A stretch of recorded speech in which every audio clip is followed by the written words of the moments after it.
শুরুতেই বলে রাখি, ইচ্ছা এবং মনোবল মানুষকে অনেক দূরে নিয়ে যায়। অবশ্যই তার সাথে পরিশ্রম শব্দটিকে ভুললে চলবে না। যদিও একটি 4 অক্ষরের শব্দ, কিন্তু এর মাহাত্ম্য অনেক বড়, যা স্বয়ং ঈশ্বরের কাছে বড্ড প্রিয়। যাই হোক, হঠাৎ কেন ইচ্ছা হলো জানি না, হয়তো নাও হতে পারত।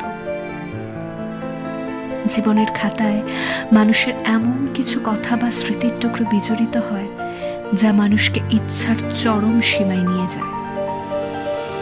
সেখানে অপেক্ষার অবসান হয় না, কিন্তু ইচ্ছারও শেষ অধ্যায় হয় না। জানো তো, রোজ রাতে এই চোখ দুটি ভীষণভাবে বিছিয়ে ওঠে। একমাত্র অনুভব করে মাথার বালিশ জোড়া। এই চোখ দুটো ভেজাতে ভীষণভাবে সাহায্য করে কিছু মানুষ, অজ্ঞ মানুষ। তারা হয়তো জানে না কোন কথায় মনের গভীরের এই দুটি অঙ্গ রাঙিয়ে ওঠে। সবার সামনে তো সাদা ফ্যাকাশেই হয়ে থাকে, রাত হলেই কেন রং ধারণ করে বলো তো?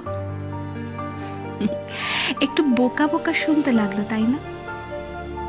জানি, কিন্তু কিছু কথা বড্ড বলতে ইচ্ছা হয়, তাই সহজভাবে বেরিয়ে আসে না। একটু কাব্যিকভাবে প্রকাশ করলে মন্দ বই কি? জানি না কিছু বক্তব্য মানুষের কাছে ঠিক কতটা হয়ে পৌঁছায়। হঠাৎ ইচ্ছা আমার মতো হয়তো সবারই হয়, কিন্তু প্রকাশ করার ক্ষমতা বছর বাবু ধৈর্য নেয়।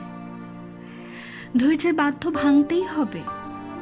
কতদিনই বা ইচ্ছা জলরাশি তাকে আটকে রাখতে পারে?